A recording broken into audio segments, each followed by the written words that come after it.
Well, it's that time again, and we've not had the quiet summer that we perhaps expected on the Championship managerial front, because we are back today for another manager special, and this time it's probably one of the worst kept secrets of the season. It is one of the new boys back down to the division, Southampton. They have followed Leicester by appointing their manager for the new season, and that man is Swansea boss Russell Martin, who makes the move from Wales to England as he leaves Swansea City for Southampton.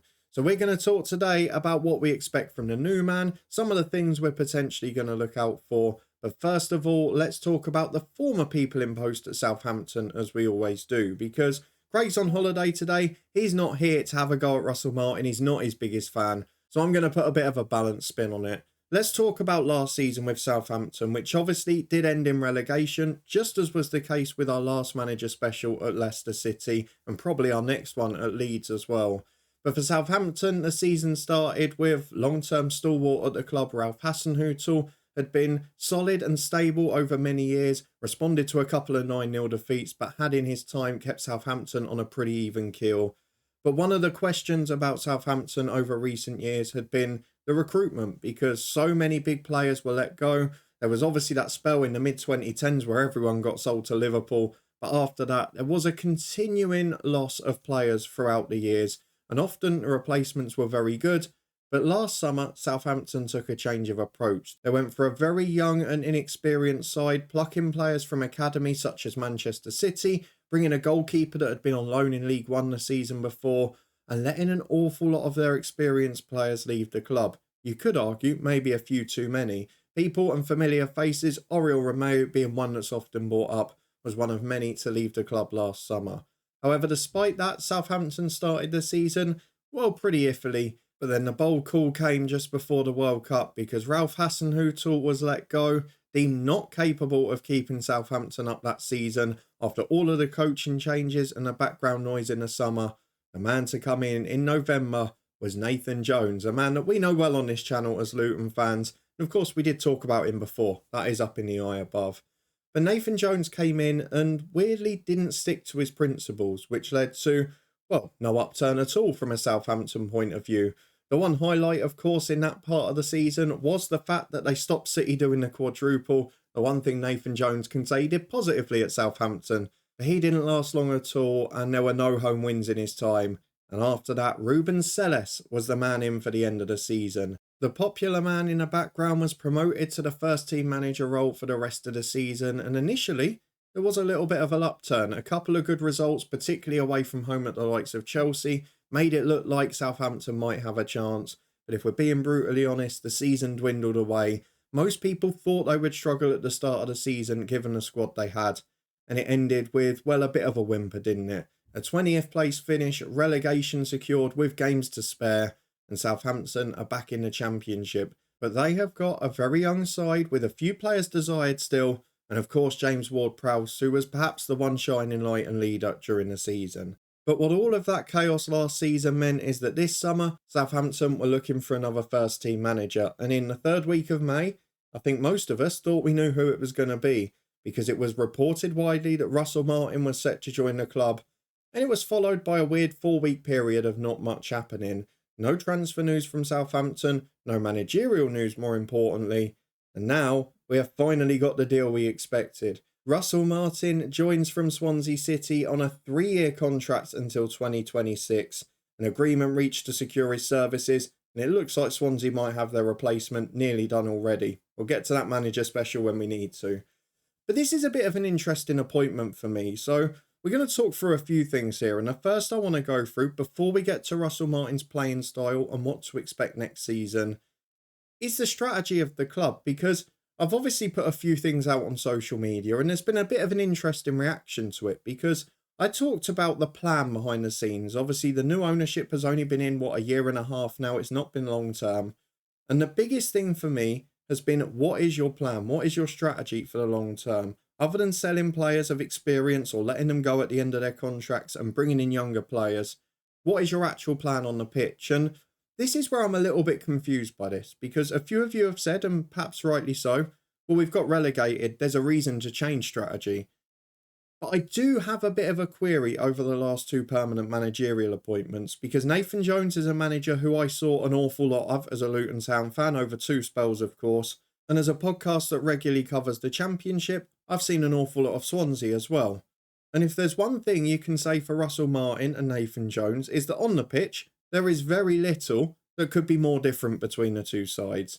Nathan Jones always liked to play with target men, a fairly direct style, whether it be in a diamond formation or a back three, but he always liked that direct style of play to get the ball into attacking areas as quickly as possible.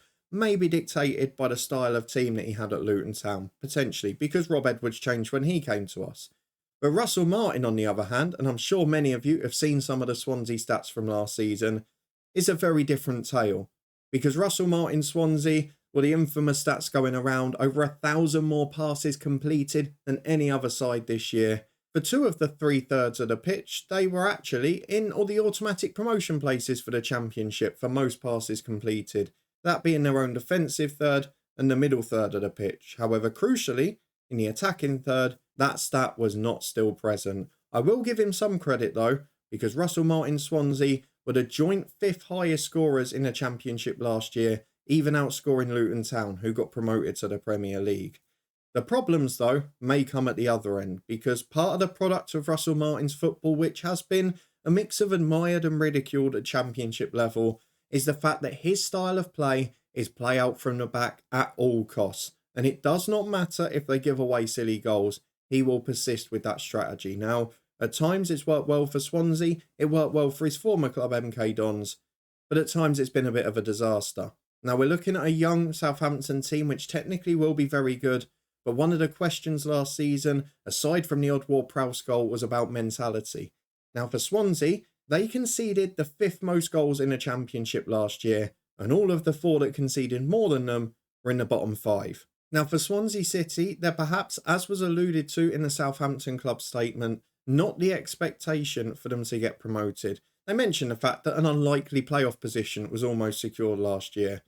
But the truth of the matter is at Southampton, that isn't going to be the case. All of the 3 sides that have come down from the Premier League will as a minimum be expecting to be in the top 6, and I think they'll probably all expect to be in the top 2, which is obviously going to cause problems. But for Russell Martin, this is going to have to be a make or break season. If we go and have a look at what he's done in his previous roles, at MK Dons, 2 seasons in which he did improve the side, he came in November with MK Dons in a lot of trouble in 2019, and before the season was curtailed by the pandemic, he had got them safe and above the dotted line. He obviously took them on the following season behind closed doors and got a mid-table finish, a very comfortable one. But you could argue the season after he left MK Dons for Swansea, well, they went and finished 3rd place and missed out on automatic promotion by a point. So you could argue that he maybe underachieved in his 2nd season there, or that he put in great foundations for the future of the club. I guess we'll have to judge that after we see what happens at Swansea next year. He moved to Swansea in August 2021, 2 seasons, a 36% win rate, very similar to what he had at MK Dons.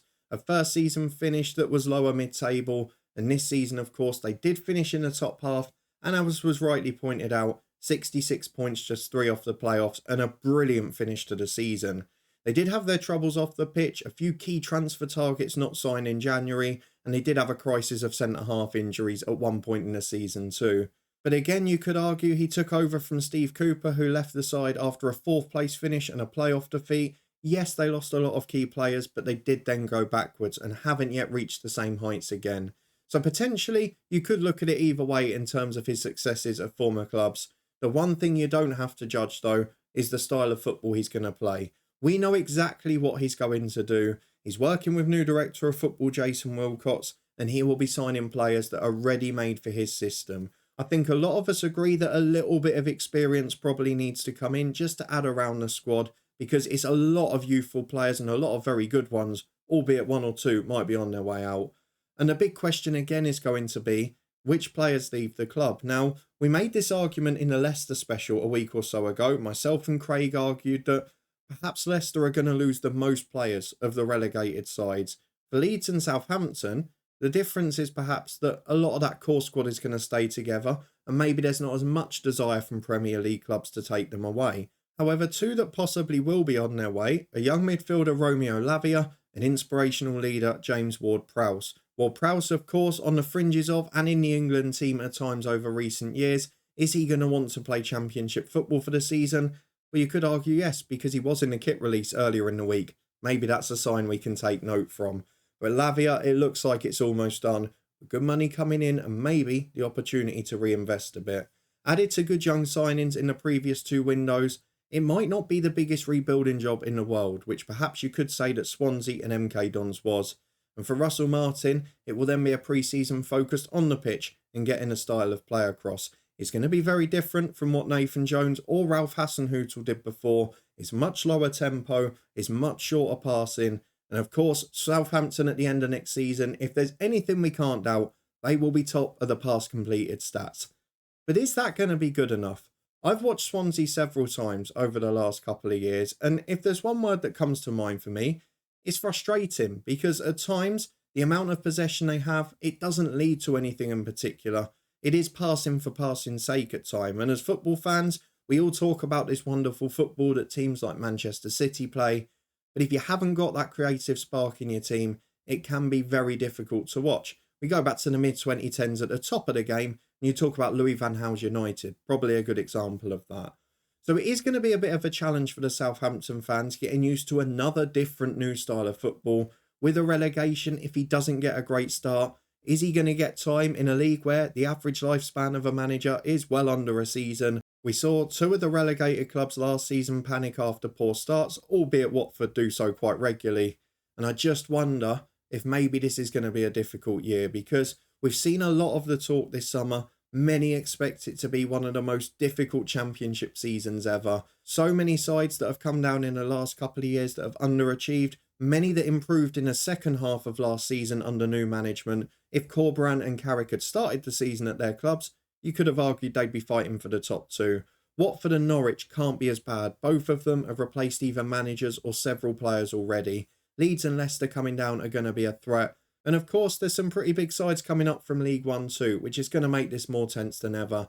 Add to that the teams that were brilliant and in the playoff mix last year, the likes of Coventry, Sunderland, who did brilliantly under Tony Mowbray.